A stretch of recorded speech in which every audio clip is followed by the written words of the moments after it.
This tutorial shows how to resolve blue screen errors on the Dell Vostro 15. Follow these proven troubleshooting steps to repair Windows crashes and restore performance. So while you're performing updates, you're getting an IRQR not less or equal message, K-mode exception not handled, kernel data in-page error.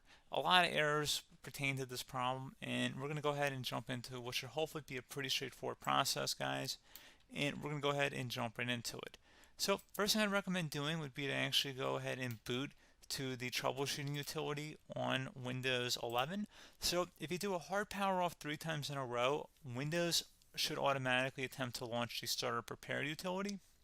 And if it doesn't find anything, it will give you the option to select advanced settings, in which case it will take you to a screen that looks like this.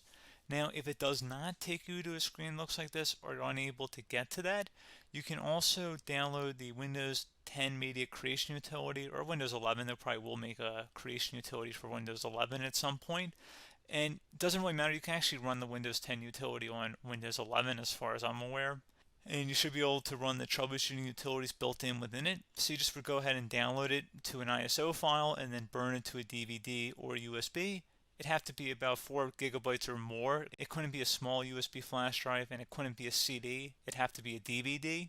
And then you'd boot your computer from it. So depending on the computer manufacturer, you'd have to tap a different key on your keyboard in order to launch that menu, in order to select what boot drive you want to go off of. So it could be anything between the escape key, F2, F8, F12, for example, and those are the function keys on the top of your keyboard.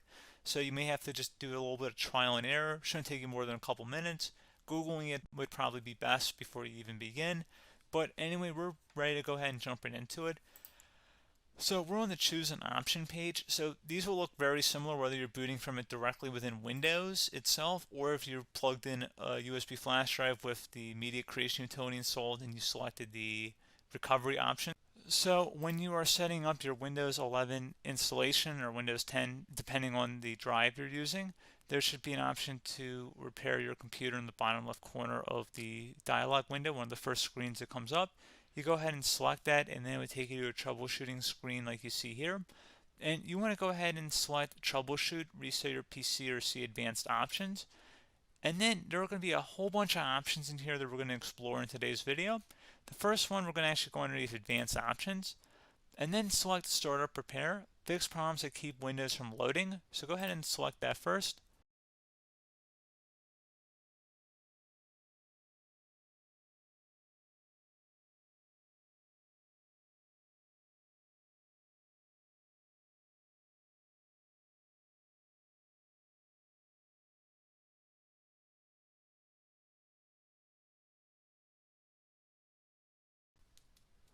Okay, so you can see it could not repair our PC.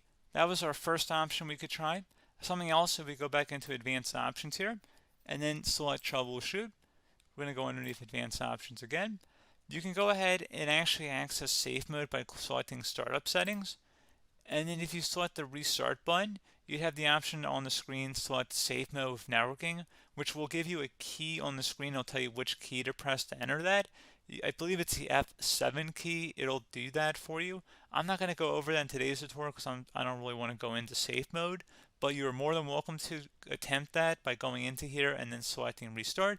Again, it'll launch another screen. It'll say what key do you want to press, and it'll give you like 7 or 8 different options, and you want to select safe mode with networking. There's also an option for a command prompt too, but that's going to be something we're going to cover later in this video, and we don't even have to go through that in order to access it. So that's why I'm not going to really push for that, because unless you know exactly what's causing the problem, you probably don't need to go into safe mode. Unless you're trying to recover files, in which case then you definitely can go into safe mode, but we're trying to actually recover our computer here. So I hope that makes sense. Something else we can also try here as well would be to uninstall updates, remove recently installed quality or feature updates from Windows. So if you go ahead and select that, you can uninstall the latest quality updates, which generally is the more day-to-day updates. Feature updates are the less regularly released ones, like the big ones. I would equate it to service packs in like Windows 7 and Windows Vista and Windows XP. So larger updates that occur once or twice a year at most.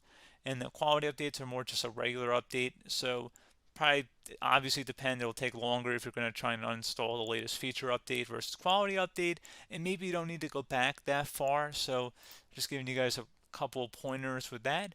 Something else you can also look at here, and we're going to jump into the command prompt in a little bit, but you can select System Restore, which will use a restore point recorded on your PC to restore Windows. And this is something I would highly recommend here, guys. So select Next. Assuming you have a restore point saved on your computer, you go ahead and select the most recently created one, and you'll select Next, and then you'll select the drive. You shouldn't actually have to select the drive. You can scan for affected programs, but we're going to keep it all default here, and then we're going to select Finish. So once started, System Restore cannot be interrupted. Do you want to continue?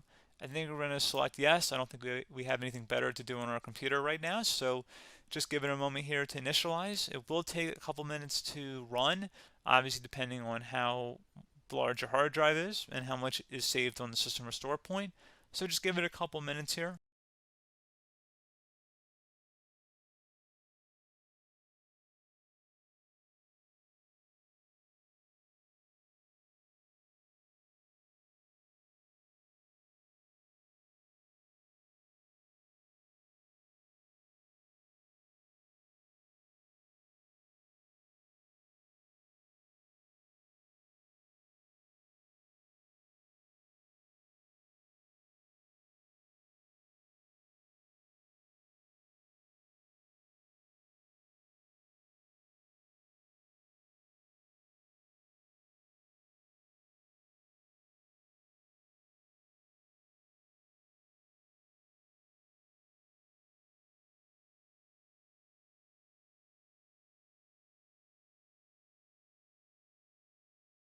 Okay, so you can see System Restore completed successfully. The system has been restored. Your documents have not been affected. Click the Restart button to restart your computer. Go ahead and select Restart.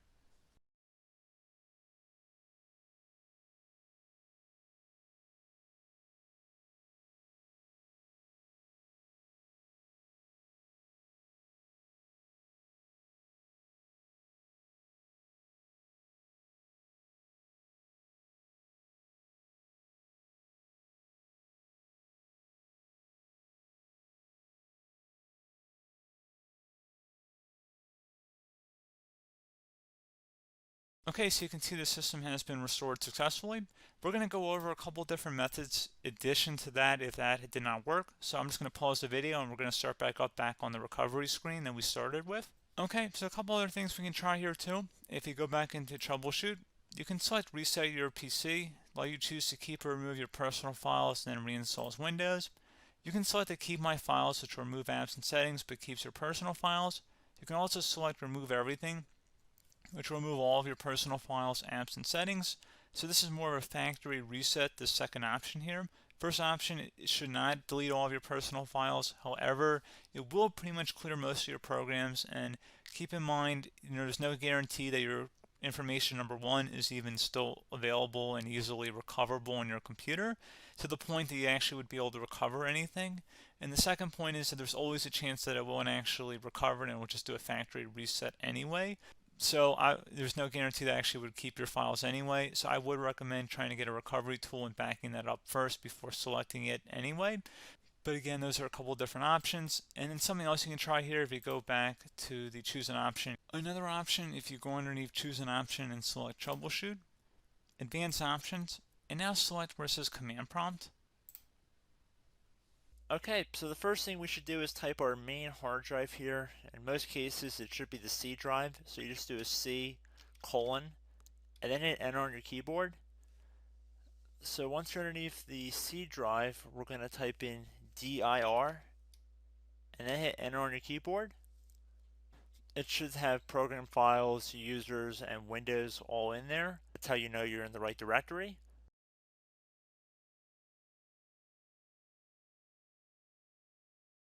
In some cases, it might be the D drive as well, so just keep that in mind.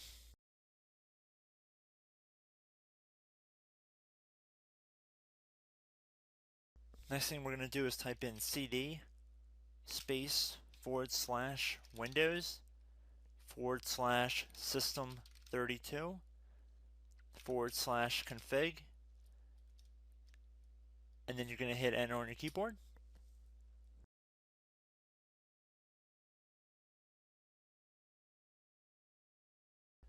So now you're going to type MD space backup. If you've seen other tutorials, it might also say to put down MD backup. That's because the backup name is pretty common when you want to back something up. So you can name this whatever you want, doesn't have to be backup. So if you've already made a backup folder in the past, you could do backup 1, for example. So once you're done setting the name you want the backup to be called, hit enter on your keyboard again.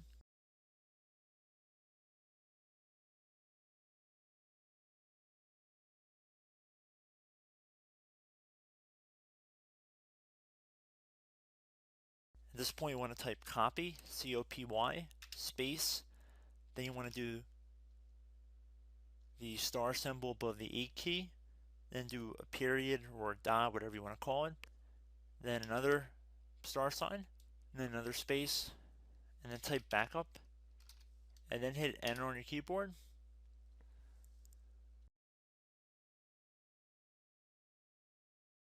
Now you want to type CD reg back, REG BACK, and then hit enter on your keyboard. So now that we are under the reg back, so now you want to type DIR again, and then hit enter.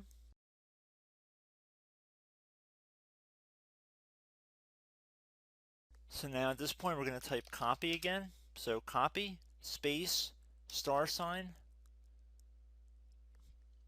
dot, another star sign, space, and then 2 dots. So we're going to type copy, space, star sign, dot, sign, star sign, dot, dot, and then hit enter on your keyboard again.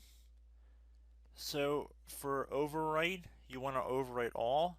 So type A on your keyboard, so capital A, and then hit enter on your keyboard.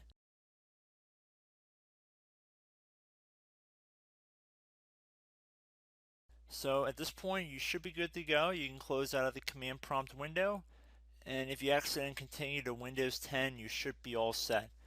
So I hope one of these 3 or 4 different methods we went through in this tutorial helped you guys out.